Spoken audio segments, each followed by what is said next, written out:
ഇന്നത്തെ റെസിപ്പി ഒരു അടിപൊളി മീൻകറി ആയിട്ടാണ് ഞാൻ വന്നിട്ടുള്ളത്. എല്ലാവരും ഓരോ രീതിയിലൊക്കെ മീൻകറിയൊക്കെ ഉണ്ടാക്കാറുണ്ടാവുമല്ലോ അല്ലേ. അപ്പോൾ ഞാനിവിടെ കാണിക്കുന്നത് ഞാൻ ചെയ്യുന്ന ഒരു രീതിയാണ്. അപ്പോൾ നിങ്ങൾക്ക് വീഡിയോ ഇഷ്ടമാവുമെന്ന് വിചാരിക്കുന്നു. ഇഷ്ടമായിട്ടുണ്ടെങ്കിൽ നിങ്ങളുടെ അഭിപ്രായങ്ങൾ അറിയിക്കാൻ, ലൈക്ക് ചെയ്യുക, ഷെയർ ചെയ്യുക. അപ്പോൾ എങ്ങനെയാണ് ഇത് ഉണ്ടാക്കുന്നത് നോക്കാം. അതിന് വേണ്ടിയിട്ട് 3 അയലമീൻ ഞാനിവിടെ കട്ട് ചെയ്ത് കഴുകി വൃത്തിയാക്കി വെച്ചിട്ടുണ്ട്. ഇനി നമുക്ക് ഒരു പാൻ സ്റ്റൗവിൽ വെച്ച് കൊടുക്കാം. ഇതിലേക്കുള്ള ഒരു മസാല ഒന്ന് ആദ്യം റെഡിയാക്കി എടുക്കണം. അതിന് വേണ്ടിയിട്ട് 1 ടേബിൾ സ്പൂൺ ഓയിൽ ഒഴിച്ച് കൊടുത്തിട്ടുണ്ട്. ഓയിലൊന്ന് ചൂടാകുമ്പോൾ ഒരു 1/4 ടീസ്പൂണ് വലിയ ജീരകമാണ് ഇട്ട് കൊടുക്കുന്നത്. വലിയ ജീരകം നന്നായിട്ടൊന്ന് പൊട്ടി വരുന്ന സമയത്ത് ഇതിലേക്ക് 2 ടേബിൾ സ്പൂൺ മുളക് പൊടി ചേർത്ത് കൊടുക്കാം. ഇത് ഒരുപാട് എരിവുള്ള മുളക് പൊടിയൊന്നുമല്ല. ഈ മുളക് പൊടി നന്നായിട്ടൊന്ന് ഈ ജീരകവും മുളക് പൊടി ഒന്ന് റോസ്റ്റ് ചെയ്തെടുക്കണം. ഇത് നന്നായിട്ടൊന്ന് മൂത്ത് വരുന്ന സമയത്ത് നമുക്ക് ഫ്ലെയിം ഓഫ് ചെയ്യാം. എന്നിട്ട് ചൂടാറിയതിന് ശേഷം മിക്സിയുടെ ജാറിലിട്ടിട്ട് കുറച്ച് വെള്ളം ഒഴിച്ചിട്ട് ഒന്നൊരു നല്ല പേസ്റ്റ് ആക്കിയിട്ടൊന്ന് അരച്ചെടുക്കണം. ഇനി നമുക്ക് ചട്ടി സ്റ്റൗവിൽ വെച്ച് കൊടുക്കാം. മീൻകറിയൊക്കെ വെക്കുമ്പോൾ എപ്പോഴും മൺചട്ടിയിൽ ഉണ്ടാക്കുന്നതാണ് ഏറ്റവും നല്ലത്. നല്ലൊരു ടേസ്റ്റാണ്. ഇതിലേക്ക് 1 ടേബിൾ സ്പൂൺ വെളിച്ചെണ്ണ ഒഴിച്ച് കൊടുത്തിട്ടുണ്ട്. ഇനി 1/4 ടീസ്പൂൺ ഉലുവ ചേർത്ത് കൊടുക്കാം. ഉലുവ ഒന്ന് പൊട്ടി വരുമ്പോൾ ഒരു വലിയ സവാള ചെറുതായി കനം കുറച്ചരിഞ്ഞത് അത് ഇതിലേക്ക് ചേർത്ത് കൊടുക്കുന്നുണ്ട്. സവാളയൊക്കെ ഒന്ന് വഴന്ന് വരാനായിട്ട് അല്പം ഉപ്പിട്ട് കൊടുത്തിട്ട് ഒന്ന് മൂടി വെക്കാം. നമുക്ക് സവാള ഇട്ട് കഴിഞ്ഞതിന് ശേഷം ജസ്റ്റ് ഒന്ന് ഇളക്കി കൊടുക്കാം. എന്നിട്ട് ഇതിലേക്ക് ഒരു 3-4 പച്ചമുളക് അതും കൂടി ചേർത്ത് കൊടുക്കാം. ഒരുപാട് എരിവില്ല, എന്നാലും അത്യാവശ്യം എരിവുണ്ട്. വീണ്ടും നന്നായിട്ട് ഇളക്കി കൊടുക്കുക. എന്നിട്ട് ആവശ്യത്തിന് ഉപ്പും കൂടി ഇട്ടിട്ട് ഒന്ന് മൂടി വെക്കാം നമുക്ക്.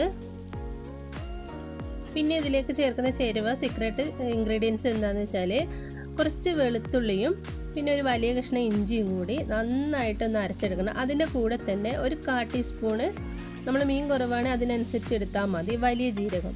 ഇത് 3ഉം കൂടി നല്ല പേസ്റ്റ് രൂപത്തിൽ അരച്ചെടുത്തിട്ട് അതും കൂടി നമ്മൾ ഈ മീൻകറിയിലേക്ക് ചേർക്കുന്നുണ്ട്. അങ്ങനെ ഈ മീൻകറിയിലേക്ക് നമ്മൾ ആ ഒരു ചേരുവ ചേർത്താൽ നല്ല ടേസ്റ്റാണ്. എന്തായാലും നിങ്ങളൊന്ന് ട്രൈ ചെയ്ത് നോക്കുക, അപ്പോഴേ നിങ്ങൾക്ക് അറിയുള്ളൂ. അപ്പം ഞാൻ അത് ഇതിലേക്ക് ചേർത്ത് കൊടുക്കുന്നുണ്ട്. സോറി, ഞാനത് ചേർത്തപ്പോൾ എൻ്റെ ക്യാമറ ഓഫായി പോയിട്ട് അതുകൊണ്ടാണ് കാണാഞ്ഞത്. ഒരു വലിയ കഷ്ണം ഇഞ്ചിയും കുറച്ച് വെളുത്തുള്ളി അതിൻ്റെ കൂട്ടത്തിൽ കുറച്ച് വലിയ ജീരകവും. ഇനി ഇതിലേക്ക് മഞ്ഞൾപ്പൊടി ഇട്ട് കൊടുക്കാം. 1 ടേബിൾ സ്പൂൺ മീൻ മസാലപ്പൊടി ചേർത്ത് കൊടുക്കാം. ഇനി നമ്മൾ നേരത്തെ വറുത്ത് അരച്ച് വെച്ചിട്ടുണ്ടായിരുന്ന മുളക് പൊടിയും വലിയ ജീരകവും ആ ഒരു പേസ്റ്റും കൂടി ഇതിലേക്ക് ചേർത്ത് കൊടുക്കാം. എന്നിട്ട് ഈ മസാലയൊക്കെ നന്നായിട്ടൊന്ന് മൂത്ത് വരണം. ആ മിക്സിയുടെ ജാറിലേക്ക് കുറച്ച് വെള്ളം കൂടി ഒഴിച്ചിട്ട് അതും കൂടി ഇതിലേക്ക് ചേർത്ത് കൊടുക്കാം. 2 ഇൻഗ്രീഡിയൻസ് ഞാൻ പറഞ്ഞിട്ടുണ്ട്. ഒന്ന് മുളക് പൊടിയും വലിയ ജീരകവും കൂടി വറുത്തെടുത്ത് അരച്ചെടുക്കുക. പിന്നെ വെളുത്തുള്ളിയും ഇഞ്ചിയും അതിൻ്റെ കൂടെ തന്നെ കുറച്ച് വലിയ ജീരകം കൂടി നന്നായിട്ട് പേസ്റ്റ് ആക്കിയിട്ട് അരച്ചെടുത്തിട്ട് ഏത് മീൻകറിയിലേക്കാണ് നമ്മളത് ചേർക്കുകയാണെങ്കിൽ നല്ല ടേസ്റ്റാണ്. ഇനി ഇതിലേക്ക് കുറച്ച് വാളംപുളിയും കൂടി ഞാൻ പിഴിഞ്ഞൊഴിക്കുന്നുണ്ട്. കുടംപുളിയുടെ ആ ഒരു ടേസ്റ്റ് എനിക്ക് അത്ര ഇഷ്ടമല്ല കേട്ടോ, അതുകൊണ്ടാണ് ഞാൻ വാളംപുളി ചേർത്ത് കൊടുക്കുന്നത്. ഇനി നമുക്കിതിലേക്ക് മീൻ കഷ്ണങ്ങൾ ഇട്ട് കൊടുക്കാം. കുറച്ചും കൂടി ഉപ്പ് ഞാൻ ചേർത്ത് കൊടുക്കുന്നുണ്ട്. ഇത്തിരി ഉപ്പിൻ്റെ കുറവുണ്ട്. തക്കാളി നമ്മൾ ഈ സമയത്ത് ചേർക്കുന്നില്ല, ലാസ്റ്റാണ് തക്കാളി ചേർത്ത് കൊടുക്കുന്നത്.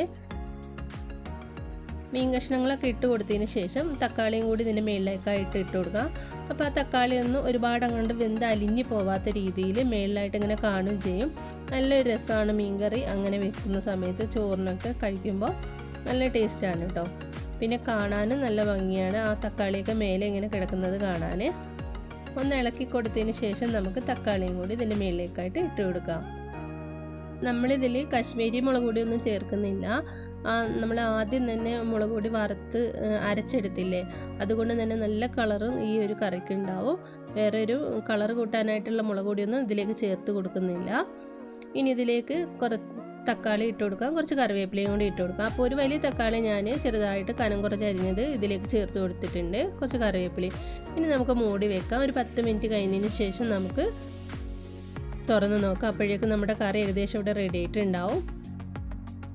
അപ്പോൾ ഒന്ന് കൈകൊണ്ട് ഇതുപോലെ ഒന്ന് ചുറ്റിച്ച് കൊടുക്കുക. കയ്യിൽ വെച്ചിട്ട് ഒരിക്കലും ഇളക്കി കൊടുക്കരുത്, മീനും കഷ്ണങ്ങളൊക്കെ ഉടഞ്ഞു പോവും.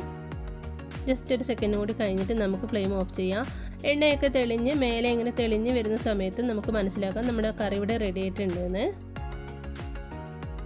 അപ്പോൾ കണ്ടില്ലേ, നമ്മുടെ അടിപൊളി മീൻകറി ഇവിടെ റെഡി ആയിട്ടുണ്ട്. നല്ല ടേസ്റ്റി ആയിട്ടുള്ള ഒരു കറി തന്നെയാണ്.